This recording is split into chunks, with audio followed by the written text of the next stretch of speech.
સાહેબ રામ રામ. રામ રામ રામ રામ આઝાદભાઈ રામ રામ. હવે આજે તમે પક્ષીઓને ખવડાવવા માટે શું લાવ્યા છો સાહેબ? સૌપ્રથમ દેખાડો આપણા દર્શક મિત્રોને.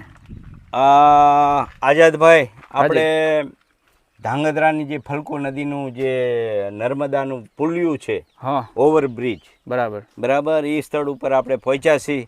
હા અને અહીંયા પોપટ, મોર અને કબૂતરને આપણે પ્રેમથી જમાડશું, ભાવથી શું જમાડશું. લાવ્યા છો બરાબર? સાહેબ? ઈ કયો ને જરા. એના માટે અત્યારે લાવ્યો છું, એક તો અહીંયા પોપટની સંખ્યા વધારે એટલે મકઈ લાવ્યો છું. હા બરાબર, મકઈ લાવ્યો જબરજસ્ત, જુઓ, વાહ, બરાબર, તાજી એકદમ ફ્રેશ લાવ્યો. હા અને બધાને જમાડશું. એ સિવાય અહીંયા કબૂતરની સંખ્યા છે, મોરની સંખ્યા, એના માટે જુવાર લાવ્યો છું. હા હા બરાબર.